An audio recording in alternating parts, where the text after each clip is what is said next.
Siapa yang tidak tahu berita yang lagi viral minggu-minggu ini? Yaitu tentang Isabella Guzman, pembunuh ibu kandungnya dengan 151 tikaman di wajah dan di leher ibu kandungnya. Berita ini sudah banyak banget diangkat di YouTube. Ada ratusan mungkin video tentang si Isabella Guzman ini. Sebelum ke kronologi permasalahannya, kita klik dulu biodata Isabella Guzman ini.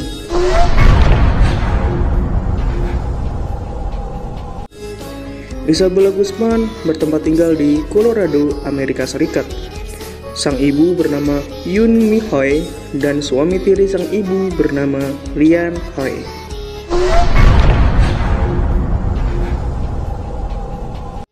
Awal cerita dimulai saat sang ibu ingin menikahi seorang laki-laki yang bernama Ryan Hoy. Isabella Guzman sebenarnya tidak menyetujui pernikahan sang ibu ini karena Isabella ingin keluarganya itu utuh sebagai keluarga kandung. Tapi malah sang ibu menghiraukan perkataan sang putri ini.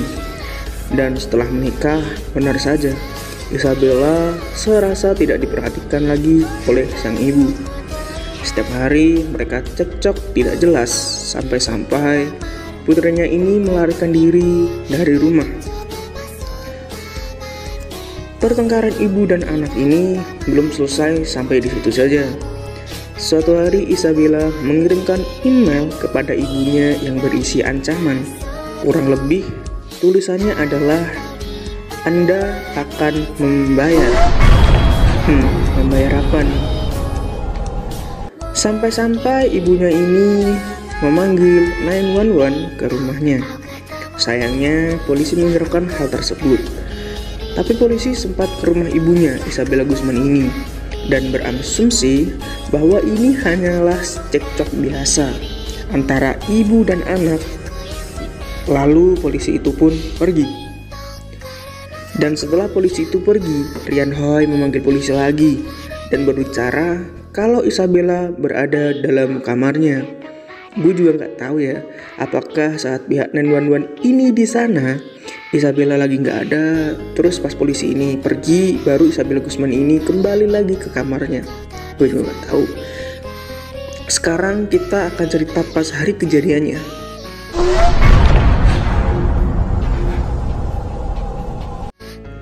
Setelah pukul 21.30 malam atau setengah 10 malam, sang ibu Yoon Mi Hoy ini pulang dari tempat kerja dan menuju kamar atas karena sang ibu ingin mandi.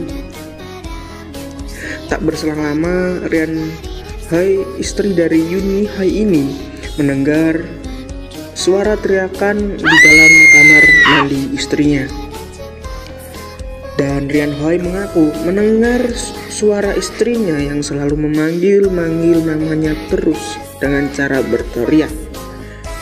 Dan Ryan Hoy ini memanggil 911 lagi dan berkata pada polisi kalau Isabella Guzman menghalanginya untuk masuk ke dalam kamar mandi karena pintu kamar mandi ini ditahan oleh Isabella memakai punggungnya.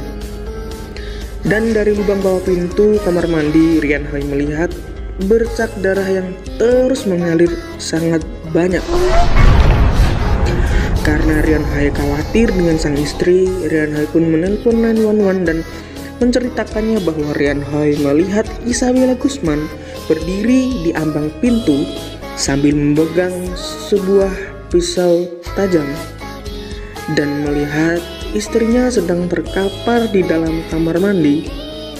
Ternyata bukan pisau saja, Isabella ini menghabisi ibunya memakai tongkat baseball. Ditemukan juga sebuah tongkat baseball di dekat jasad ibunya ini. Wah, gila sih, sadis banget. Oke. Dan Isabella ditemukan 16 jam kemudian selepas dia kabur.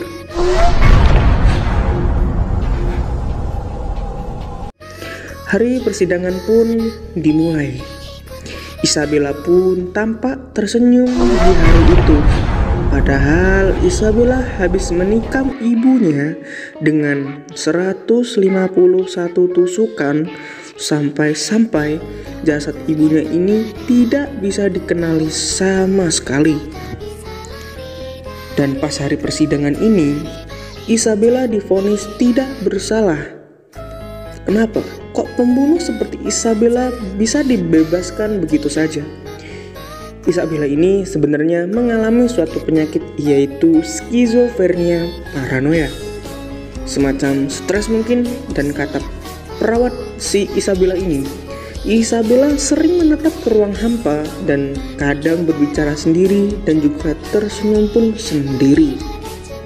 Dan hukum di Amerika sendiri, pelaku kriminal yang mengalami gangguan mental atau gangguan jiwa tidak bisa untuk dipenjara. Tapi setelah Isabella selesai persidangan, dia ditempatkan di rumah sakit jiwa. Bahkan Isabella ini katanya mengaku bahwa yang ia bunuh ini bukan ibunya, tapi seorang wanita yang bernama Cecela. Dan katanya ia perlu membunuhnya untuk misi menyelamatkan dunia. Isabella akan terus berada di rumah sakit jiwa tersebut sampai dia tidak lagi menjadi ancaman bagi komunitas.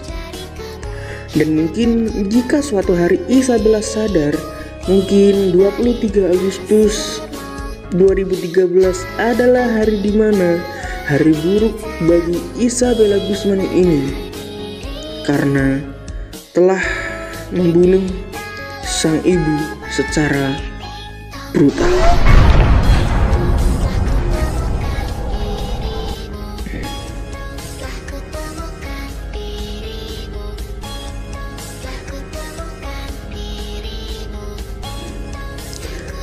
Dan opini gue sendiri tentang Isabella Guzman ini adalah mungkin dia berada di bawah tekanan. Mungkin sang suami sebelumnya si Yunihai ini meninggal dunia mungkin ya. Terus sang Yunihai ini, ibunya si Isabella ini, ingin menikah lagi tapi tidak diperbolehkan oleh sang anak. Tapi tetap sang ibu ini tetap memaksa ingin menikahi sang pujaan hatinya. Makanya itu si Isabella ini sakit hati kepada ibunya. Dan benar saja pas ibunya menikah dengan Rian Hai, putrinya ini serasa tidak pernah dihargai lagi seperti dulu. Dan sampai melarikan diri, sampai mengancam ibunya. Dan mungkin tekanan yang dialami Isabella ini membuat dia stres. Terus ya sampai terkena penyakit skizofrenia paranoia. Terus ya itulah ya, si Isabella membunuh ibunya secara sangat-sangat brutal. Bayangkan 151 tusukan di muka dan di lehernya. Lu bayangin aja 151 rasanya kayak apa. 1, 2, 3 tusukan saja mungkin ibunya sudah merasa sangat-sangat kesakitan. Apalagi 151 tusukan. Memang pembunuh di bawah tekanan. Oke, segitu aja video dari gua. Kalau kalian suka, kalian boleh like, subscribe, komen, share ke teman-teman kalian. Kalaupun tidak suka, dislike, jangan subscribe, dan jangan share, cukup nonton aja. Dan dislike pun gak apa-apa. Oke, gua Dian Pratama. See you next time, bro.